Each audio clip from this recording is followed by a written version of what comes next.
This class is concerned with decision making. In it, I want to review some approaches to decision making and gently introduce the topic.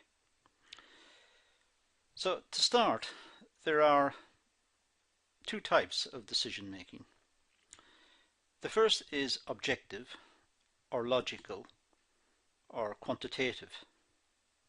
They really amount to much the same thing in many respects. It's an approach using numbers. It is objective in the sense that it's fact. It is something outside of the individual. The individual sees the facts and makes a decision based on the facts, based on the information that has been collected. The second type, in contrast, is more individualistic. It is based within the individual. The individual makes a decision. It's subjective. It's also called qualitative. It doesn't use numbers. It uses feelings towards the situation, and guesswork and estimation. So it's an approach which is much more personal in many respects. The individual makes decisions about how he or she feels about the situation. The objective is really to be as objective as possible. The objective is to be objective. The idea is to be objective. The idea is to try to get into a situation where the information is external to the individual, so it doesn't have all of the feelings and the biases and the prejudices and the experiences, good or bad, that the individual is carrying, which may influence the decision. Objective means outside, it is quantitative, it's measurable, and it contributes towards the decision. Of course, the ultimate decision is still individualistic, based on the facts, based on data, based on numbers. An individual still has to make the decision as to do something or not to do something. There are times when an objective decision is not possible. For example, investment decisions stretch into the future. Generally speaking, we invest today to reap a benefit in the future. That's assuming that there will be a market for the product in the future. It may not be. Fashions and trends within society may change. The product may become less attractive. So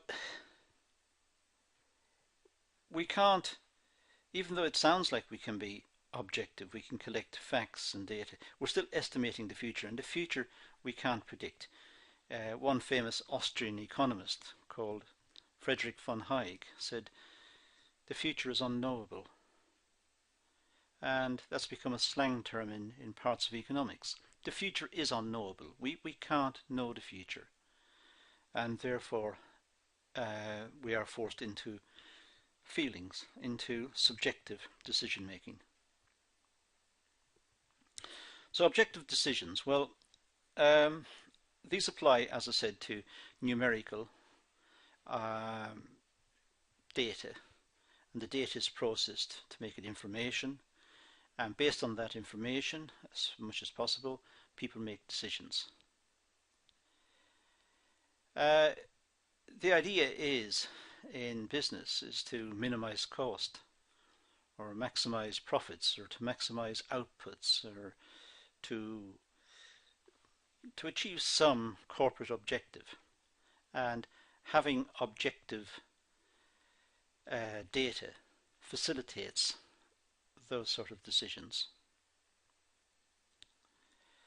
Subjective decisions, by contrast, the key here is to making good decisions is to make the subjective judgments on very small increments of the total decision.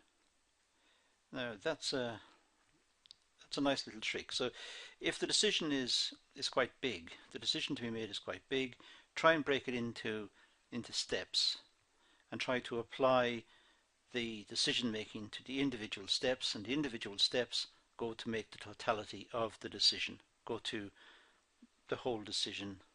Rather than take it in one big jump, take it in steps.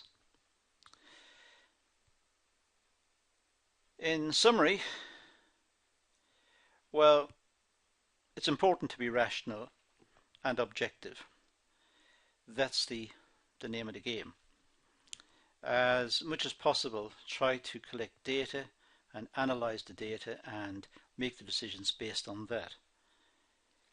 Rational decisions means that it is well thought out, it's logical and it's deliberate. Subjective decisions are more personal and more variable, and they're subject to all sorts of influences, psychological influences. Some people are good at making decisions, some people are not so good. So the idea is to be as objective as possible. Now, the decision-making model, well, simply there are a few steps here. First of all, identify the problem, obviously. If the problem is not identified, then there is no problem. Identify alternatives. Look for as many ways of solving the problem as possible. And then evaluate the alternatives. Having evaluated the alternatives, make a decision. And then implement the decision, and then reflect on it, which is really the summary. Let's have a few words about each of these in turn very quickly. First of all, start with state the problem. Well, it's important to identify the problem. If it's not stated correctly or unclearly, then the decision will be wrong. So it's important to know precisely what the problem is. What is the question? It can't be answered. If we don't know what the question is, it can't be answered. What is the problem? We need to know what the problem is, and then go about finding the information necessary or desirable to make the decision. So stating the problem precisely and clearly is the first big step. Then identify the alternatives. Well, this involves research into the various alternatives, and try and find as many as possible. And itemize each one. So the various approaches that could be taken to solve the problem should be listed out. Don't just take the first one that comes along, look at all of them. And then evaluate each of them. This involves analysis, this involves precision in thinking. This involves trying to be as logical as possible. Look at each one and look at the implications of each one. And try to rank them, see which one is the better one. When the alternatives have been evaluated, select 2 or 3 of them perhaps. These are the high-ranking ones. These are the ones which shine above the rest. These are the ones which stand out. The other ones can be discarded.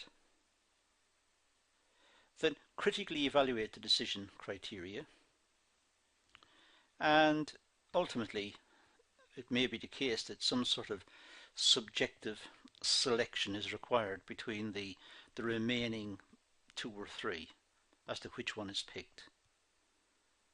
But perhaps to eliminate an individual bias, a small team of interested parties, say workers in a company, a small team may be formed, and they may all look at the 2 or 3 alternatives which were left and make their opinions known as to which one should be selected, and out of that perhaps a selection could be made.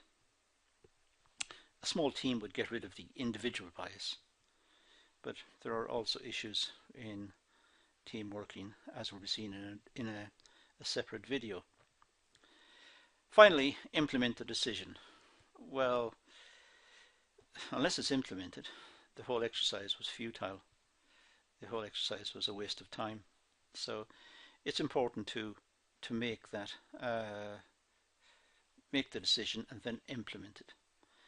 And finally, the summary. Well, the summary really is a reflection. Reflect on the whole process, make notes about the process as to what went right and what went wrong, and keep those notes because the next time round when a decision has to be made, those notes may give valuable insights into the whole process and the pitfalls that were encountered.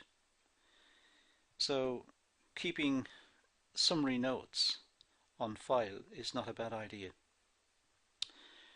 Okay, so that introduces us to decision making. Essentially, it just simply contrasts subjective and objective decision making and looks at the advantages and disadvantages of each. It's quite a straightforward exercise, I think. And that concludes this class, so thank you for watching.